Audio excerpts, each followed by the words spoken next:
Hey y'all, it's India with Bags and Lifestyle. Thank you so much for watching this video. Let's go ahead and get into it.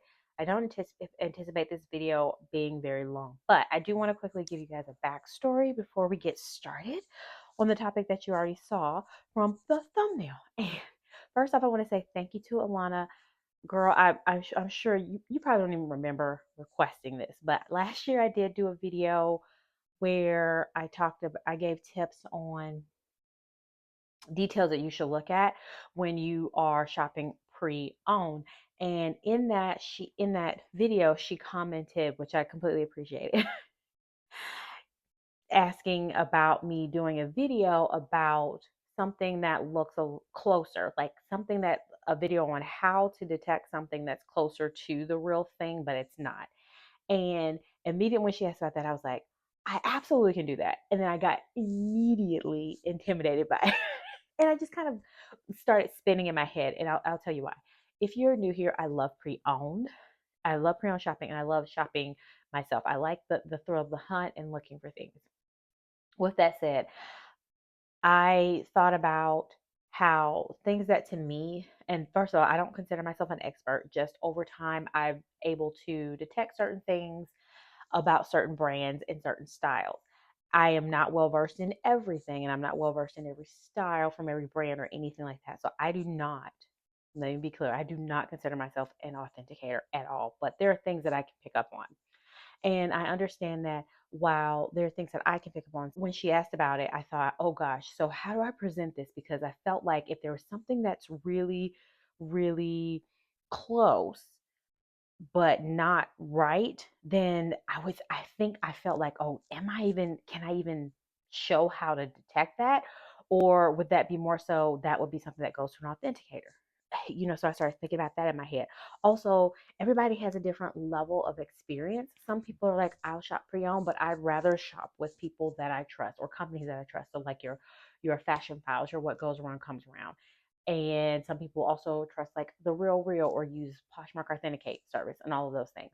And then they leave it up to those people to determine whether something's real versus trying to hunt and peck and see.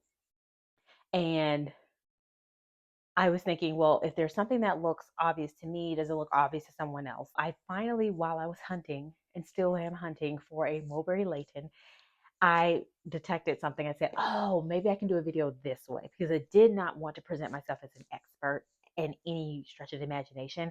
And then I also didn't want to let Alana down, because I didn't want to do a video. And then she's like, girl, I could have did it. This wasn't helpful, so I don't know. Oh, there we go. I'm gonna do this one about the Mulberry Leighton because that's been on my mind for this past year, 2025. Still in my mind now because I'm hunting. And when I was shopping on online about with looking for one, I see one that I feel is not quite right. I'm not certain, but we can use this as an example. So I'm hoping, Alana, this is going to be what you asked for. Okay. All right. We're going to be talking about a Mulberry Leighton. If you're not sure what Mulberry Leighton, this is the style that I want to say came out around the 28, that is a lie, 2018, is that right? 2018, 2017, somewhere around there. I will have the exact year because I didn't write that down. I just happened to think, I should give a little history or something. And so they did a launch about it. And this bag is what I feel is very close to a Mulberry, a Hermes Lindy, and I absolutely love a Lindy. I have a Lindy dupe, and I'm not in love with it. I don't think the leather is a good quality. It's not real, but every time I carry that bag, it makes me want a Lindy more. Lindy's are very expensive if you do not know this. It's a beautiful slouchy bag that is just so cute. And if you've seen Lil Ye's recent video where she went through her bags for February, she actually showed you a Lindy dupe of hers. Or if you watch, what's her name? Oh my gosh. If you watch Jess, she actually has Jessie Styles. That's it. If you watch Jessie Styles, she has a few Laytons that I always am eyeing in the background when she does her videos. I'm like, one day I will have one of those. And I want to say she has like two or three. But anyway, I think the Leighton from Mulberry is definitely going to give me something similar. And it has the two straps on this. It has the two handles on the side. You can't really carry it by the two handles like you can with the Layton. I'm sorry, like you can with the Lindy. But what you can do is it folds in. It gives that beautiful fold in detail. I love that it is lined in suede. It has that slouchy effect. It has the, I think the lock, the twist lock on the top, as so that's similar to the Layton where the Lindy, I'm sorry, as well. And then what else? The Lindy is leather lined, but it gives me that droop that I like. And then it's also a large enough size that you can pack a decent amount in there, but then still get the slouchiness effect, which makes it beautiful. It has bottom feet. So there are similar qualities and style about this bag that I think will help scratch that itch that I want with that Hermes Lindy. Okay, so that is why I want this Layton. I also, if you are new here, I particularly love bags that have our leather line, suede line, those type of things, and this is what that Layton gives me. And it also comes with multiple straps, which I like. Anyway, okay, so I was shopping, and what immediately threw me off with this style that you're seeing on the screen here is there were two things that came off bat. The color. Now, I've seen a few of these bags, which you Mulberry calls them amber. And if you're looking at this, let me just tell you all the things that look right about it, and then I'll go into what's wrong to me. I'm not saying this bag is fake. It just looks very off to me, and I don't trust it that I would buy it. I'm not going to tell who the seller is. If you figure out who it is, that's totally your business. But I'm not trying to out them in that way because I don't know for sure. And what I see about this is it has that slouchy effect. And my computer's over here, that's why I'm looking over here. But it has that slouchiness effect. It looks like the leather is very supple. It has the lock on the top. It has the handles on the side, the ring handles that kind of dip in a little bit. It has the piping around the side. It looks like, okay, this is a loved bag. The leather is softening, it's warming.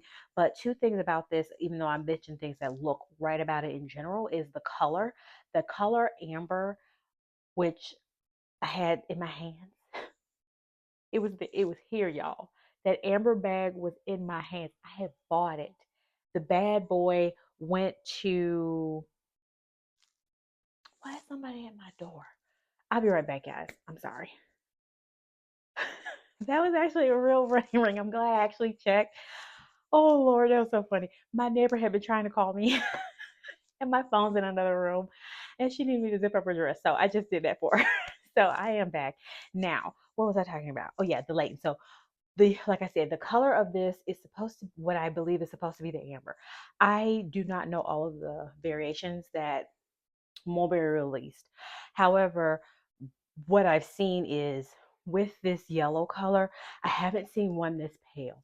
This could be because of the lighting that was used to photograph it. I don't know, but what I know about the amber color, it's a deeper color, and this looks more pale to me. Like I said, so that's off to me. Also, the handle which they're holding it with, the one which one of the straps seems a little bit short.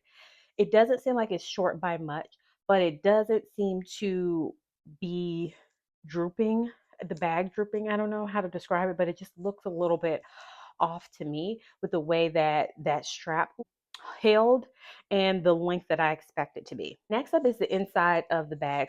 It looks like the lock looks pretty good from the inside of it, but another thing that threw me off was the lining. The suede lining that they use is a gray color from the yellow or the amber colors that I've seen. Like I said, I'm not an expert in Mulberry, but these are things that are a little bit questionable to me. This this color, I have not seen the yellow. Obviously, I'm just searching on the pre-owned market, so this could have been a variation that they did, and it might not be. So that is something to keep in mind, that they're depending on the brand, there can be variations that maybe you did not see. But what I noticed is that more common than not, usually the inside lining did match the bag, unless the bag was like some very different. color, like it was a some other kind of like very, very different color, or they had multiple colors on the outside. The yellows that I did see, this amber color, and like I said, this is more pale than I expect, and this is a close up. Mind you, it could be the camera. The lighting is what, yeah, it could be the lighting, but the I noticed that it wasn't the same color as the exterior of the bag, which the one that I saw on Fashion File, the other one that I was had almost which had actually bought, looked that the inside leather suede matched the outside of the bag. So that threw me off as well. But if you look at how of this up close, this is where you can actually see how good of quality leather a bag is. And when it looks a little bit plasticky, that like from those close-up shots, you definitely know that's not a luxury bag. And this one still looks very supple, soft, and like a really good, if it is a bag that is not authentic, it definitely, they actually really use real leather in this case, if that is the case. I also noticed that with this bag, it did not have bottom feet. I have not seen a Leighton yet pre-owned, regardless of what color size, that did not have bottom feet. And when I noticed that the bottom of this bag did not have feet, I thought, that's another nail in the coffin. We're we're up to like probably strike three or 3 or 4 at this point, and then that was a no for me as well. That was a really like glaring no, because I thought, if this was a different variation, why does it not have feet? Why would Mulberry choose not to have feet on this one, but all the others that I see floating around the market have feet? Doesn't seem to make sense to me. That one was a big red flag. But to me, I think that a person that was, first off, thankful, that's why I tell people, when you need to pay attention to the details, and you need to also ask for all angles. Before I buy a bag, I'm asking you for all angles. I don't care how good the photos look, stock photos. First off, no, we want real photos of the bag, but I want all angles.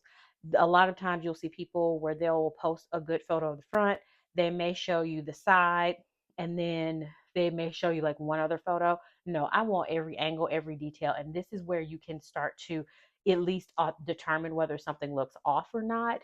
And like I said, this one was a big one. Seeing the bottom of the bag, I remember there was a bag some years ago I was looking at. It was actually a Mulberry Bayswater that I was considering buying from off eBay, and this person only had a few photos.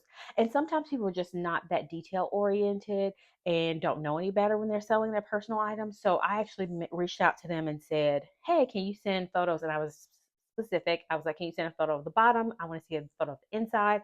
That's a pet peeve of mine. Even with new retailers, why are you not showing us the inside of a bag? Why? Like, I need to see all the details. I need to see all the details. Brand new or pre-owned, show me the inside of the bag. I need to see that. This is what either is going to sell me on your bag, or it's going to make me say I don't want it, because I'm seeing the inside and I'm thinking, oh, you spent all your money on the outside, but the inside looks like shim sham flim flam. So no, thank you. So I asked for all the details. What was I to say? Oh yeah, okay. Another thing that I noticed is, well, her photo, it looks like a female's hand, but the inner tag, like when they took a photo of the inside where it has the stamp, the foiling that says Mulberry, I noticed that looks weird. It could have also been the angle, but it looks like it looks like that U is not a U. It looks like it's an N by chance, but that could be, like I said, the angle. But like I said, the big red flag for me was there is no bottom feet, and then the other things were supporting as well. So when just all of that together, I thought, this looks like a really good bag. To a naked eye, I think some people would look at and think, oh, this is a really good bag, not being as familiar with Mulberry, or just not paying attention to those details. Well, yeah, I'm saying not being as familiar with Mulberry or this style, and thinking, oh, this looks like a really good bag, let me get it. But those are the things that I would say, if I would say to somebody who is not as familiar, would probably skirt over those details and take it for what it is, because it looks like a really good bag. It looks like it's a leather bag. The suede looks soft and supple, but those details on the bag make me think this is off. Hopefully this is a good example. Alana, thank you so much, you guys, for watching, and hopefully this helped at least get you to thinking about what you're looking for when you're looking for pre-owned and how detailed you need to be. And if you enjoyed this video, please hit the thumbs up, and thank you so much for watching. Bye.